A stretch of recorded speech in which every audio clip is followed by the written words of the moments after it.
lákọ̀ọ́kọ́ ná mo fẹ́ bi wá ní ẹja sòótọ́ o ìjọ́ wo lẹ tún ti gbọ́ láti last year Christmas tí àdó olóró ti sọ̀kalẹ̀ mí ní yé máa ṣe àlàyé yẹn ní Sokoto láti ìgbà yẹn títí dìsín ìgbà wo ló tún ti gbọ́ lẹ́nu Northerner wípé wọn Nigeria is not negotiable no na àwọn gan tí mo score sínsìn nǹkan tó mú àwọn Northern Caliphate when I'm talking about when I mention anytime I make mention of Northern Caliphate I'm referring to the etima àwọn tí mo sọ because àwọn ethnic tribe tó kóra wọn jọ tán fi ń pè wọ́n ní north wọ́n pọ̀ gan ni ìwọ tó bá wo program tán ṣe yìí wàá rí wípé ìyà pọ̀ ní north kì í ṣe Haúsá àbí Benue àbí Fúlàní nìkan ṣùgbọ́n tẹ́ bá wo gbogbo ẹ̀ àwọn Fúlàní yẹn wọ́n ti pa gbogbo ẹ̀yà tó kù lẹ́nu mọ́ wọ́n ti fi wọ́n sábẹ́ àtẹ́lẹsẹ̀ wọn wọ́n believe pé wọ́n ti conquer north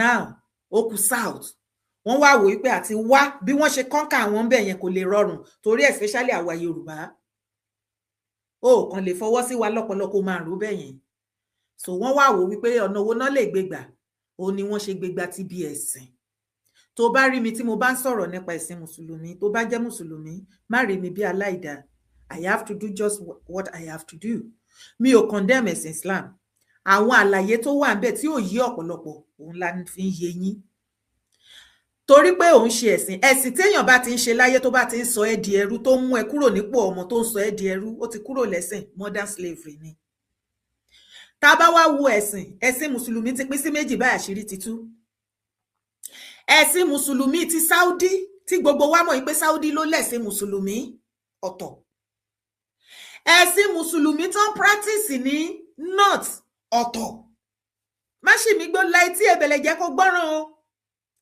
ẹ̀sìn mùsùlùmí ti Saudi ọ̀tọ̀ ẹ̀sìn mùsùlùmí ti north tí àwọn sultan tí wọ́n ń ṣe tí sultan head ẹ̀ ọ̀tọ̀ tó bá wá wo ọ̀pọ̀lọpọ̀ àwọn kọ́kọ́ ṣẹlẹ̀ lórí TikTok tó ń trendy lẹ́nu ọjọ́ mẹ́ta yìí tán ni wọ́n tú àwọn ìtumọ̀ orúkọ lady kan wà ní Saudi ńbẹ̀ tóun náà wá sọ wípé ọ̀pọ̀lọpọ̀ àwọn orúkọ tí mùsùlùmí wa tí wọ́n ń jẹ́ nílẹ̀ Yorùbá wọn kì í jẹ ní Saudi kí ló dé tó ṣe jẹ́ pé ilẹ̀ Yorùbá tó já sí wípé àwọn orúkọ yẹn tí ẹ bá ń gbọ́ ìtumọ̀ ẹ̀ láti ọ̀dọ̀ wọn ní north ni wọ́n ti ń mú kò dẹ̀ ní ìtumọ̀ rẹ̀ tó jẹ́ sí wípé gbogbo àwọn tó bá ti ń ṣe ẹ̀sìn mùsùlùmí tó ṣe pípa ni wọ́n preach ńlẹ̀ kó tó àjíire tí wọ́n preach love wọ́n represent Saudi gan ẹ rí wípé wọ́n máa ń sọ irú ìmáàmù Tọ́lá you can bear me witness ìmáàmù Ògbómọ̀ṣọ́ ó máa ń sọ tó gbógun ti Ṣọ̀ún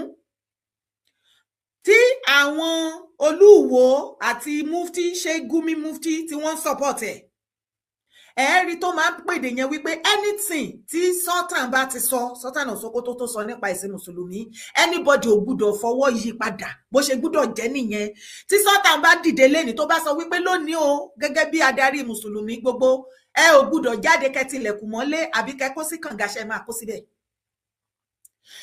ìmáàmù yẹn ní Ògbómọ̀ṣọ́ á máa jẹ́ kó yé wa wípé anybody tó bá ti go against ọ̀rọ̀ sultan Quran ní kó pa wọ́n ṣe ti rí bí wọ́n ṣe manipulate everything nǹkan kan wà tí mò ń yan tẹnumọ́ láti bí ọjọ́ mẹ́ta mo rí kinní yẹn ó tọ́ṣì mi gẹ́gẹ́ bí abiyamọ ni torí mo lọ́mọ àìmọye ọmọ ló wà ní àkàkàtà mi tó yẹ pé mò ń tọ́jú tí mi ò mẹyẹ tó ṣu wọ́n abiyamọ ni mí àwọn ọmọ 13 6 tẹ́ bá ń gbọ́ mass wedding tó marry àwọn ọmọ yẹn off ní northern part of Nigeria ṣe rò pé àwọn arúgbó náà marry off ni àwọn ọmọ under 13 16 15 èyí tó bá dàgbà jù bí àwọ 18 bẹ́ẹ̀ 13 ọmọ 13 years nílẹ̀ Yorùbá ó yìí ń jí láàárọ̀ amúra léèwé agbowó oúnjẹ ó ń lọ school ṣùgbọ́n ní north nítorí ẹ̀sìn ni àwọn ń gbé sáyé lẹ́yìn ẹ̀sìn kò tún sí nǹkan míì mọ́ everything about them is ẹ̀sìn from number 1 till the number last ẹ̀sìn ni lọ́dọ̀ wọn everything about life bí ayé ṣe ń lọ tí wọ́n ń become engineering doctor justice a lawyer AI expert and everything kò kàn wọ́n ẹ̀sìn yẹn ni ṣá and that is why tó bá wá jókòó tó wò ó torí pé ẹ̀sìn yẹn nìkan ni wọ́n ṣan wọn jàn mọ́ pẹ̀lú political power tí àwọn British kò gbélé wọn lọ́wọ́ tán wà máyà join the ẹ̀sìn wá bá mi kọ síbi comment section kí ni nǹkan tó ti fi àwọn Fúlàní Caliphate mo sọ kí ni nǹkan tí wọ́n ti fi political power yẹn kí bàbá Tinubu tó débẹ̀ kí ni wọ́n ti fi produce fún Nàìjíríà àwọn every other head of state tó jẹ láti ọ̀dọ̀ wa ní south àwọn wọ̀nyí wọn kì í fún wọn ní ààyè láti lè jẹ́ kí wọ́n ṣèjọba wọn bó ṣe wù wọ́n tí wọ́n bá sọ pé dandan bó ṣe wù wọ́n náà ṣe fẹ́ ṣèjọba wọn you and myself know how they treat their fuck up wọ́n ti ní tactics weapon tí wọ́n fi máa hàn wọ́n léèmọ̀ ìgbà tán bá ti ba ìjọba ẹ̀jẹ̀ tó ń gbóná lálálá kò ní mojú tó fi máa jọwọ́lẹ̀ pé òkè kí lẹ́ni kì í ṣe gan ó yá nǹkan tẹ́ni kì í ṣe mo ready láti ṣe. They tried the same thing pẹ̀lú President Bola Ahmed Tinubu ni mo ṣe ń sọ pé ẹ̀yin ọmọ Yorùbá ẹ̀yin ọmọ kóòtù àjíire àsìkò agbúdọ̀ gbọmọ tinú wa o ẹ má jà ṣọ̀tẹ̀jù kọ́tẹ̀ má bàá tẹ̀ wá rí o ká má fọwọ́ ara wa ṣera wa o lórí ọ̀rọ̀ tó wà ńlẹ̀ à ń wíìnì lọ́wọ́lọ́wọ́ àwa la ní sí àsìkò yìí ẹ má jẹ́ kí ayọ̀ pa wá ká lọ máa support nǹkan tí àwọn northerners ń sọ wọ́n ní right ẹ̀ kò dẹ̀ sẹ́ni other tribe ní north tó ń gbógun ti Tinubu wọ́n mọ̀ wọ́n rí mọ rírì iṣẹ́ tó ń ṣe Fúlàní nìkan ni if you see Fulani man granting interview up and down Tinubu must go Tinubu second term if Tinubu wins the second term north is finished ìnira ni north kankan finish is referring to the Fulani the Kaba Caliphate ṣé mọ̀ pé ìgbà tí bàbá débẹ̀ sí bàbá Tinubu mi mọ̀ bóyá ọ̀pọ̀lọpọ̀ wá rárá fi balẹ̀ láti study bí nǹkan ṣe ń lọ rí wípé bẹ́ẹ̀ ni wípé Fúlàní ò sí nínú Nàìjíríà mọ́ rí pé gbogbo gàràgàrà tó máa ń ṣe kulẹ̀ born to rule ṣe everything rí wípé ó dínkù ni all of a sudden mo wá rí tí àwọn Fúlàní dákẹ́ jẹ́jẹ́ ìdákẹ́ jẹ́jẹ́ wọn náà ó wà devilish at the same time ṣùgbọ́n fún ìgbà àkọ́kọ́ Fúlàní Caliphate kọ́kọ́ rí wọ́n rí èèyàn tó lè challenge wọn politically sọ fún mi nǹkan tí Tinubu ń bá wọn Fúlàní pò ní north torí Fúlàní is the only problem tí Nàìjíríà ní tó bá minus wọn kúrò tó bá máa fún wa ní 3 to 5 years ní imagine bí Nàìjíríà ṣe máa ní progress kò ní sí wàhálà torí kò sí tribe kankan tí mo mọ̀ tó ní anybody lára these are the set of people torí wọ́n fẹ́ gba gbogbo Nàìjíríà fún sultan ǹjẹ́ ó yẹ ká rí olóríire tí ọpọlọ ẹ̀ pé láàrin ọmọ kóòtù àjíire kò tó wá kó mọ irú àṣírí bẹ́ẹ̀ yẹn kó wá tó máa support pé no bó ṣe máa mú ilẹ̀ kóòtù tó máa mú lẹ́rú fún sultan so ìran mọ́ bàbá ńlá bàbá tèmi àwọn ọkùnrin wa máa da màálù láti ilẹ̀ Yorùbá lọ Senegal náà náà wọ́n wá máa ṣe mass wedding fáwọn ọmọ títí wa àwọn ọmọ tó jẹ́ wípé wọ́n ìwà wọ́n lọ yunifásitì wọ́n á kàwé wọ́n á gboyè kẹwàá mọ how wicked these people are ṣé o ti ń rí àṣírí gbogbo bí wọ́n ṣe brainwash àwọn Haúsá ẹ jẹ́ ká tara wọn lẹ́ni àwọn Haúsá ti gbóhùn wọn padà wọ́n struggle with it kò easy but wọ́n struggle pẹ̀lú ẹ̀ wọ́n struggle ǹjẹ́ orí wọn kan struggle bẹ́ẹ̀ yẹn some years back láti ìgbà tí wọ́n ti gba independent let's give it to President Bola Ahmed Tinubu tí òòró tí wọ́n nìkan tó ń wò wípé no kò yẹ kó rí báyìí náà and it's only this man ló lè fèsì àwọn Fúlàní ó dẹ̀ ń fèsì wọn ni mo ṣe ń rawọ́ ẹ̀bẹ̀ fún gbogbo wa pé ẹ̀yin lẹ mọ̀ iṣẹ́ ribiribi tí bàbá yẹn ogun tó ń fèsì ń bẹ̀ yẹn àwọn tó fèsì wọ́n jọ àwọn kò ń ṣe nǹkan kékeré àwa tó kù tá wà ń lé ọ̀nà wo làwa náà fi máa gbà tá fi máa fọwọ́ kún kì í ṣe wípé ká wá lọ join ọmọ Ìgbò join another tribe kan máa ṣe kan máa sabotage bàbá Tinubu àti ìjọba ẹ̀ tẹ́ bá sọ pé ìjọba ò dáa ìjọba èwo gan ló dáa tó lọ ti ṣe tẹ́ ti kírẹ́dìtì ṣé Buhari lẹ kírẹ́dìtì ńgbà tó wà ń bẹ̀ ṣọ́básanjọ́ ni ṣé Jonathan ni calm down for the first time ẹ má jẹ́ sọ pé ní in history ṣá láti ìgbà bàbá Ọbásanjọ́ títí dìsìnyìí you can bear me witness àwọn nǹkan tá lè fojú rí ni ẹ má jà torí àwíjàre kí tọ́tọ́ lẹ́nu first time tí máa rí láti ìgbà tí bàbá Tinubu ti become president ASUU ò mà strike àbí ṣé ASUU strike ni because àwọn northerner ṣé o rántí some years back tán sọ wípé àwa south àti kàwé jìnnàjìnnà ju àwọn ti north wípé ká calm down ká fi reverse gé kí àwọn ti north kan lè meet up pẹ̀lú wa can you imagine that the same problem tó fọwọ́ ara wọn kọ́ sí ní north ńbẹ̀ tó yẹ kí wọ́n fún àwọn ọmọ yẹn ní western education wọ́n create Boko Haram. Western education is forbidden. Wọ́n wá fún wọn ní Alimajiri system of education. Ó ló ń gbọ́ lẹ́nu Hausa yẹn nínú àwọn fídíò yẹn wípé tó bá ti jáde Alimajiri school ibo ló ti fẹ́ fi ṣiṣẹ́, no certificate, no nothing. Kí ló dé tí Sultan ò kó àwọn ọmọ ẹ̀ lọ sí Alimajiri set of school? Kí ló dé tí Malami ò kó lọ? Kí ló dé tí Erufai ò kó lọ? Gbogbo wọn bẹ́ẹ̀ bẹ́ẹ̀, kí ló dé tán kó lọ títí dórí Shettima? Àwọn ń sọ fún ẹ̀yà tó kù wípé Western education ò lè ṣe wọ́n láǹfààní, kò sí nǹkan kan tó máa gé níbẹ̀. Alimajiri set of school yẹn ni the best fún wọn. Ṣùgbọ́n Western education tó ń brainwash àwọn ẹ̀yà yẹn pé kò ń gbúdọ̀ ṣe. Àwọn ò tiẹ̀ dúró káwọn ọmọ wọn gba Western education yẹn nínú Nàìjíríà. Wọ́n ń gbé àwọn ọmọ wọn lọ sí Western world. Kọ́ lọ kọ́ education, àṣà, ìṣe, kọ́ lọ enjoy gbogbo nǹkan tó forbid àwọn masses ní north. Wọ́n ṣí àwọn ọmọ lẹ̀ labroad, wọ́n káwọn ọmọ wọn lọ sábroad, káwọn lọ enjoy Western world. You see the wickedness? Àwọn ọmọ tó marry off lẹ́nu ọjọ́ mẹ́ta yìí wá bọ́ síta, wọ́n wá rawọ́ ẹ̀bẹ̀ sí bàbá Tinubu. How I wish pé mo ní agbára kọ́kọ́ tí mo lè fi help àwọn ọmọ yẹn. Ó dàbí ìgbà tí mo tán stab mi ní àtì ni. Àwọn ọmọ yẹn wá sọ fún bàbá Tinubu that they should come to their aids. Ọmọ 13 to 16 years don't marry off forcefully. Ọmọ 13 years tó lọ fẹ́ fún bàbá 70 tó ti níyàwó 4 tó ti bí ọmọ 20 tí ó mọ bí táwọn ọmọ lọ. Àwọn ọmọ yẹn wá beg President Bola Ahmed Tinubu to come to their aids and give them Western education. Only they are craving for Western education. They don't want Alimajiri set of education. Wọ́n láwọn náà fẹ́ contribute something meaningful to the society. Can you imagine? They are begging. Ṣé irú ìgbésí ayé tó fẹ́ fi àyè gbà nítorí ẹ̀sìn, nítorí preaching Mufti Ìwó, nǹkan tí Mufti Ìwó fẹ́ kó ṣẹlẹ̀ sọ́mọ ẹnìyẹn o. Kó lọ sí ilé kéwú kó kàn ká kéwú lásán. Tó bá tún wá fẹ́ fún ní scholarship, wọ́n láwọn fún ní scholarship kó lọ kọ́ Arabic. Wọ́n promote èdè títí wọn, kò sí àǹfààní kan tọ́mọ yẹn máa gé níbẹ̀. Àwọn Fúlàní tá wá sọ yìí, tí àwọn ò bá ní, tí Sultan, Malami, Erufai gbogbo wọn àǹkó títí dórí Shettima, tí àwọn ò bá ní Western education, báwo náà ṣe lè wà lórí ipò tí wọ́n wà yẹn? You see the wickedness? Ẹ jẹ́ ká ṣí iye wa. Ẹ jẹ́ ká mọ̀ nǹkan tá ń ṣe. Ìran ọmọ aládé ni wá, kì í ṣe ìran ọmọ ajífìtọ̀ màlúù wẹrí. A kì í ṣe ìran tá máa jí láàárọ̀ kùtù tá máa lọ gbá ìdí màlúù pàápàá bí ìgbà tá ṣí tap tá ṣe ṣorororo óyá.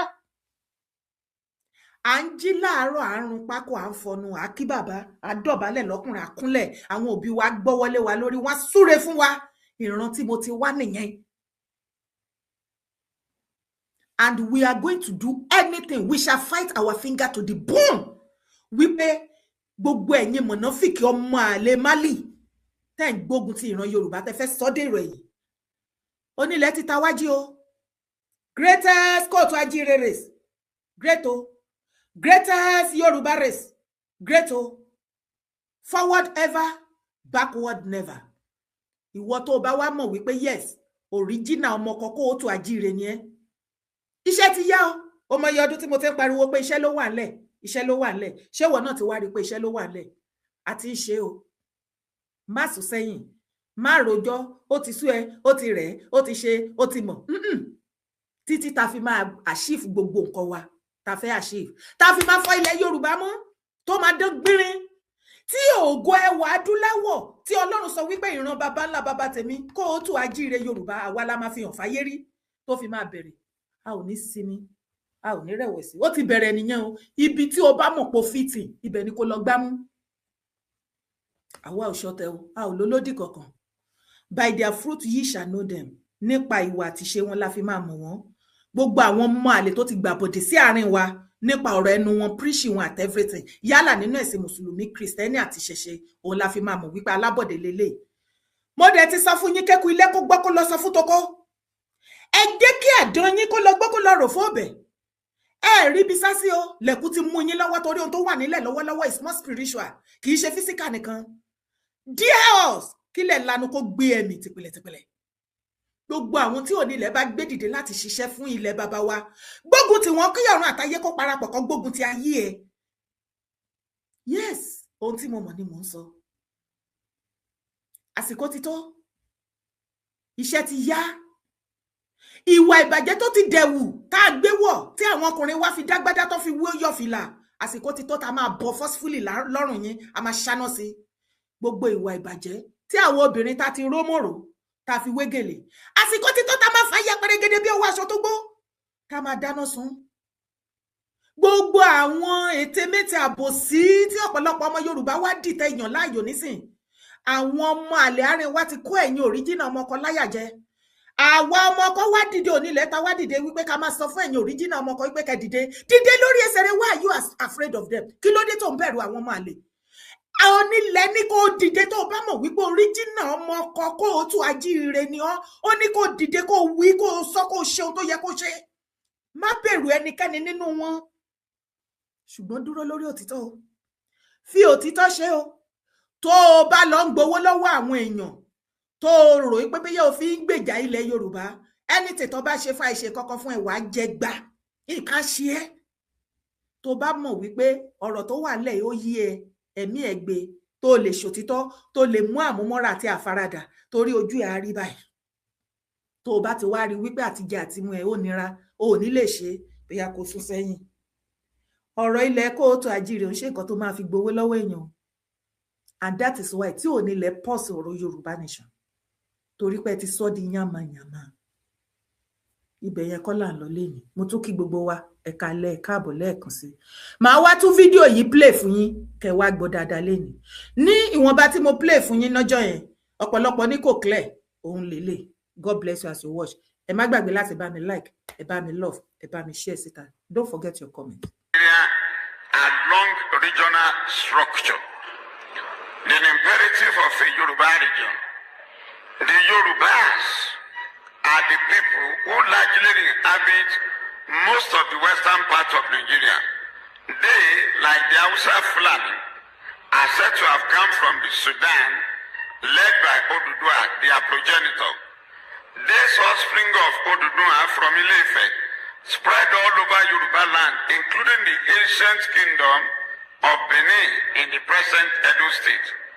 The Yoruba also spread across Nigerian borders into Benin Republic, the Republic of Togo, and they are found in large numbers in Ghana, Côte d'Ivoire, and Senegal, among others. They could be said to be equal to the Hausa Fulani in international habitation of the world by their people. The Yoruba number between 30 and 40 million in Nigeria, and they predominate in Lagos, Ogun, Oyo, Osun, Ekiti, Ondo, and Kwara State. In Kwara State alone, 12 of the 16 local government areas are inhabited largely by the Yoruba, and there are pockets of the Yoruba in Edo and Delta State. They speak the same language, although with various dialects. You will hear Ijebu saying their own, Ife saying their own, Igesa they saying their own, but they are all Yorubas, and they claim one ancestry. The Yoruba border the Hausa Fulani directly to the northwest and north central of Nigeria. The Yoruba knew civilization very early. By the time of the arrival of the British and other European explorers in Lagos and Badagry coast, they were many times ahead of other ethnic groups in civilization, always wanting to be the first in everything. In education, they are far ahead of every other nationality. Even the Igbo with whom they used to be in competition, there is hardly any nuclear family in the whole of Western Nigeria that has not produced at least a university graduate. This is why they are the most articulate in Nigerian politics. Their politics is, however, Republican, many times unbending, many times unyielding, and even in the face of naked realities. The Yoruba have developed a culture of each man unto himself and God for us all, which have become a disservice to themselves and their people in present-day realities of further centralized federal arrangement. Finally, on the whole, Yoruba people are largely peaceful and progressive in their ideas, thoughts, and actions. An autonomous region for the Yoruba will make them a beacon of light to other regions as it were in the First Republic. No doubt, an autonomous region for the Yoruba is imperative and expedient. This makes restructuring of the federal architecture non-negotiable. The federal architecture must be restructured. And let me add this addendum. In terms of mineral resources, if you are contemplating survival of Yoruba region, Igbetitan in Oyo State has large deposit of marble, North Africa. When you are thinking of bitumen, Ondo State is the second in the world after Canada with large deposit of bitumen. There is gold in Elisha. Cocoa is all over the Yoruba land, and the tallest building in Africa then was built with cocoa money, cocoa proceed. We call it Cocoa House, the tallest building in Africa at that time. Interestingly, the Yoruba got television first in the whole of Africa. There was a television house in Ibadan. Before France, before Poland, before most of these European countries, Yorubas had television. It was that television that metamorphosed to NTA today. In fact, one of the early general managers of the Nigerian Television Authority in Ibadan happened to be Ambassador J.B. Farombi, because the first television house in Africa was in Ibadan. So if you are talking of security, fine. When Arakune was alive, he initiated the idea of Amatekun. And all over the Southwest now, most of the states, they have the Amatekun call in terms of security. So when you look at the Yoruba, the number of universities in that region today, they are very many. In fact, the leading teaching hospital in Nigeria, which the king of Saudi used to come for treatment, happened to be the University College Hospital at Ibadan. So, if you are talking of region, the Yoruba are fully qualified and competent to run their region, because we can easily leverage on the experience of our first premier, the late Chief Obafemi Awolowo. tó ọ̀rọ̀ rèé o, òun lẹ tún ti gbọ́ lẹ́nu àwọn bàbá wa tán lọ represent wa lórí ọ̀rọ̀ regional àbí restructuring. Tẹ́ bá dẹ̀ gbọ́ gbogbo àlàyé tí àwọn bàbá wa ṣe ń bẹ̀ ó yé wa yékéyéké. Èwo ni àwàwí ẹ̀ ń bẹ̀? Ipe ìran kóòtù ajíire Yorùbá àti kọ́kọ́ ń lo TV kí France tiẹ̀ tó rò wípé àwọn fẹ́ máa bẹ̀rẹ̀ sí ní lo TV. Ní ilẹ̀ kóòtù ẹ wo Cocoa House, owó wo ni wọ́n fi kọ́? Owó kòkó. A ní àwọn oríṣiríṣi nǹkan nílẹ̀ kóòtù ajíire. Báwo la ṣe bára wa níbi tá a bára wa? Ọmọ Yorùbá, iṣẹ́ ti yá o.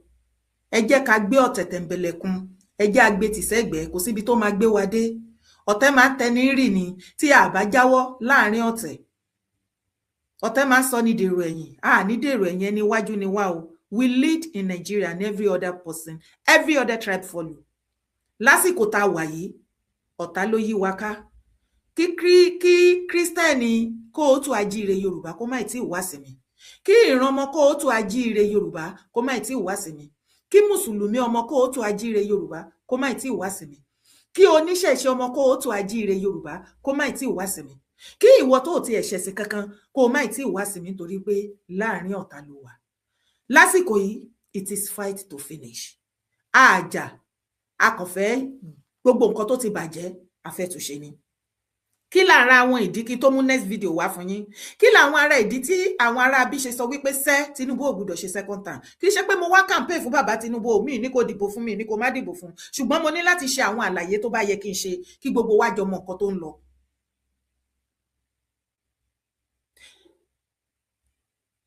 kí ló dé tán ní kò ní í ṣe second time kí ló ṣe wọ́n ní lára ìdí tí ò ṣe gbúdọ̀ ṣe second time ni wípé gbogbo nǹkan tó belong sí north ó ti pín sí south mi mọ̀ bóyá statement yẹn nítumọ̀ létí wa wọ́n ní gbogbo nǹkan tó belong sí north Tinubu ti pín káàkiri gbogbo south nǹkan tó ń rí fásì sí láàrin yẹn á ti wà lórí TikTok ẹ̀yin tẹ́ bá fẹ́ darapọ̀ mọ́ wa á ti wà lórí TikTok ẹ ṣé wọ́n rí fásì sí pé gbogbo nǹkan tó belong sí north náà rí fásì sí àsí Nàìjíríà o